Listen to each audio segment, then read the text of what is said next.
أعوذ بالله من الشيطان الرجيم.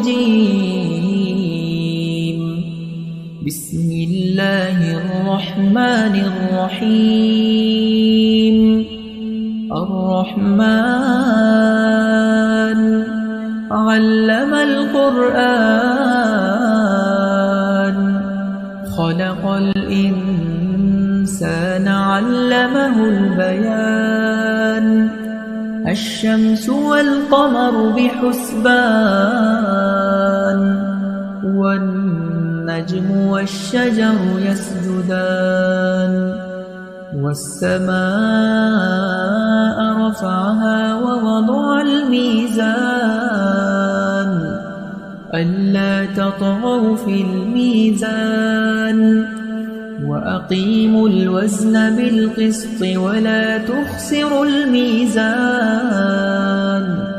والأرض وضعها للأنام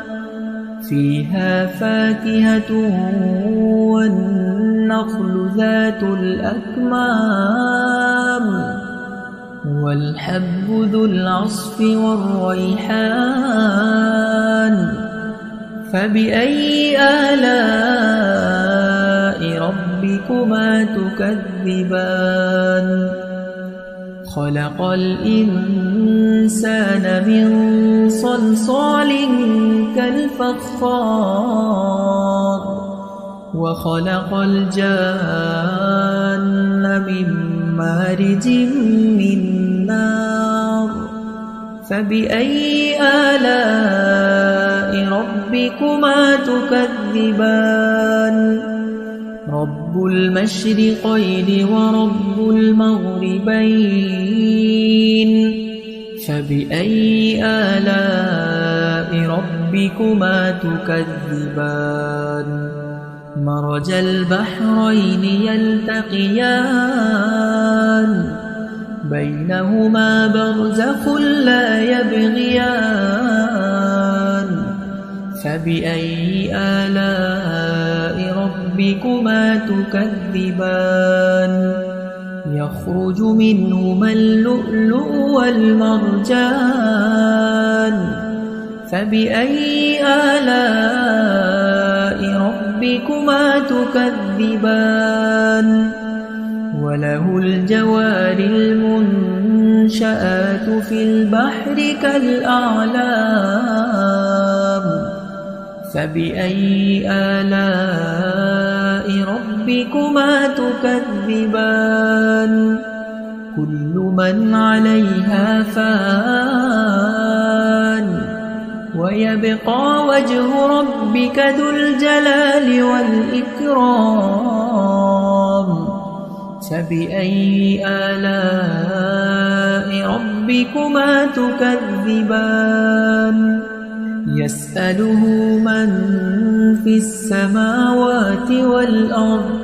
كل يوم هو في شأن فبأي آلاء ربكما تكذبان سنفرغ لكم أيها الثقلان فبأي آلاء ربكما تكذبان يا معشر الجن والإنس إن استطعتم أن تنفذوا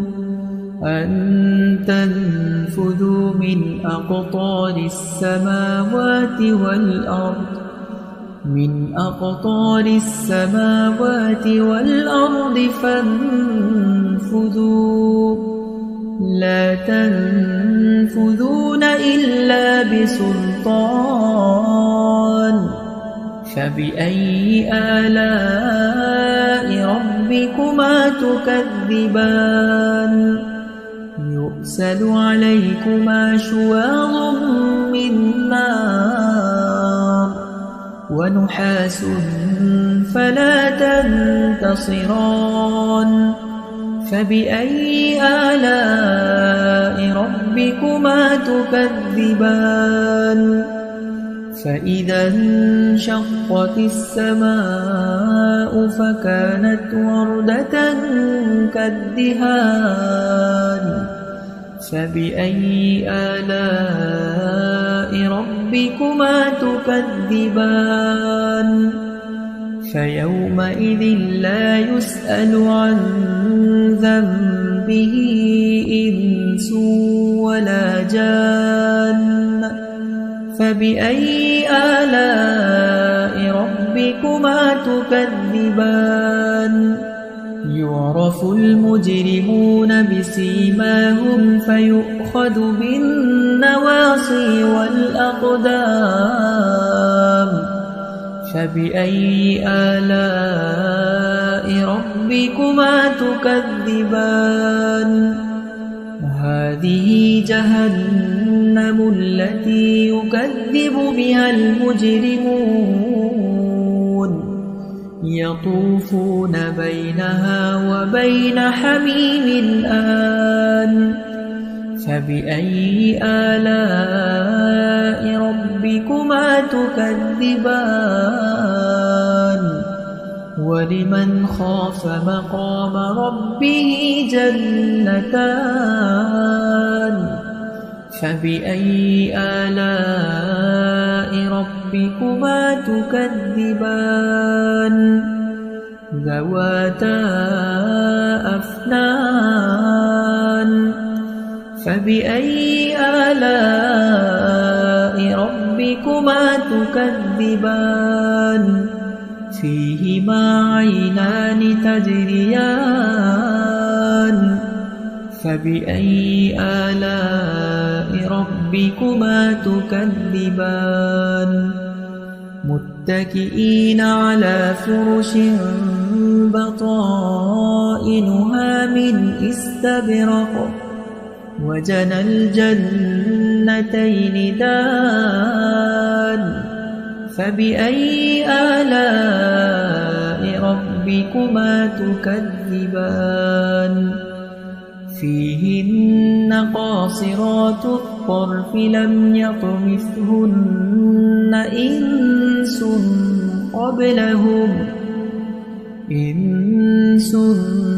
قبلهم ولا جان فبأي آلاء ربكما تكذبان كأنهن الياقوت والمرجان فبأي آلاء ربكما تكذبان هل جزاء الإحسان إلا الإحسان فبأي آلاء ربكما تكذبان ومن دونهما جنتان فبأي آلاء ربكما تكذبان مدهامتان فبأي آلاء ربكما تكذبان فيهما عينان نضاختان فبأي آلاء ربكما تكذبان فيهما فاكهة ونخل ورمان فبأي آلاء ربكما تكذبان فيهن خيرات حسان فبأي آلاء ربكما تكذبان حور مقصورات في الخيام فبأي آلاء ربكما تكذبان لم يطمثهن إنس قبلهم ولا جان فبأي آلاء ربكما تكذبان متكئين على رفرف خضر وعبقري حسان فبأي آلاء ربكما تكذبان تبارك اسم ربك ذي الجلال والإكرام أعوذ بالله